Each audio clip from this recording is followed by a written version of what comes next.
तमिलनाडु के तूतीकोरिन में पुलिस हिरासत में लिए गए अमेरिकी जहाज के 33 सदस्यों से मुथ्थियापुरम पुलिस स्टेशन में पूछताछ की जा रही है।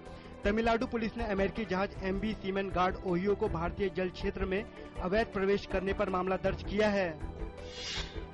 पाकिस्तानी सेना की तरफ से नियंत्रण रेखा पर संघर्ष विराम उल्लंघन की घटनाएं लगातार जारी। कल शाम जम्मू के परगवाल में पाकिस्तानी सीमा की ओर से हुई फायरिंग, कई ग्रामीण जख्मी हो गए। घायलों में सीमाई इलाके में बसे गांव की एक महिला और 3 बच्चे शामिल हैं।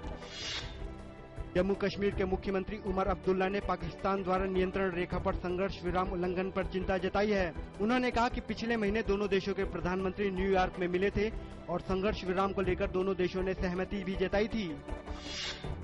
ओडिशा में चक्रवाती तूफान फेलिन के बाद आई बाढ़ में फंसे लोगों को निकालने के लिए तमाम एजेंसियां युद्ध स्तर पर जुटी। इस प्राकृतिक आपदा में 4 लाख मकानों को नुकसान पहुंचा है। इस प्राकृतिक आपदा में राज्य के 30 में से 17 जिलों की 1 करोड़ 20 लाख से अधिक आबादी प्रभावित हुई है। अगास्ता वेस्टलैंड VVIP हेलीकॉप्टर सौदे के कथित बिचौलिए गुइडो राल्फ हेस्के को स्विट्जरलैंड में गिरफ्तार किया गया है। यह गिरफ्तारी रिश्वत लेने के मामले में हुई है। इतालवी मीडिया के अनुसार हेस्के को अगले हफ्ते तक इटली लाया जा सकता है। भारत की यात्रा पर आए हंगरी के प्रधानमंत्री विक्टर ऑर्बन की कल प्रधानमंत्री डॉक्टर मनमोहन सिंह के साथ प्रतिनिधि स्तर की बातचीत हुई। दोनों देशों के बीच आपसी हितों के बीच कई समझौतों पर हस्ताक्षर भी हुए। इस मौके पर प्रधानमंत्री ने आतंकवाद को दुनिया के लिए सबसे बड़ा खतरा बताया। उच्चतम न्यायालय उत्तर प्रदेश के डोंडिया खेड़ा गांव में सोने की तलाश में भारतीय पुरातत्व सर्वेक्षण की खुदाई की निगरानी की मांग करने वाली जनहित याचिका पर सुनवाई करने पर हुआ सहमत। गौरतलब है कि वहां ASI की निगरानी में खुदाई चल रही है।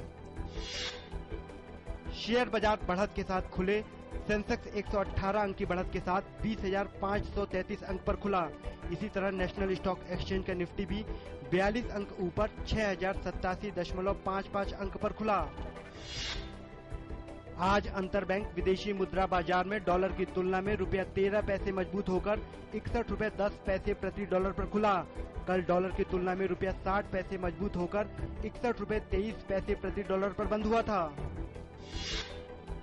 संयुक्त राष्ट्र महासभा ने वर्ष 2014-15 के लिए सुरक्षा परिषद के 5 अस्थायी सदस्यों का चुनाव किया। 193 सदस्यों वाली इस संस्था में अगले 2 वर्षों के लिए सुरक्षा परिषद के लिए अस्थायी सदस्यों के तौर पर लिथुआनिया, नाइजीरिया, चाड, सऊदी अरब को चुना गया। अमेरिका में कर्ज सीमा बढ़ाने संबंधी समझौते को संसद और राष्ट्रपति ओबामा की मंजूरी मिल जाने के बाद अब 16 दिनों से जारी सरकारी काम बंदी हुई खत्म। इस फैसले के बाद सरकारी कर्मचारी काम पर लौटने लगे हैं और अमेरिका में चीजें सामान्य स्थिति की ओर बढ़ रही हैं। इराक में हिंसा की विभिन्न घटनाओं में 59 लोगों की मौत हुई है। पुलिस अधिकारियों के अनुसार हिंसा की अधिकतर घटनाएं राजधानी बगदाद के आसपास हुई। उत्तरी इराक में मोसुल शहर के पास एक आत्मघाती हमलावर ने विस्फोटकों से लदे वाहन को उड़ा लिया।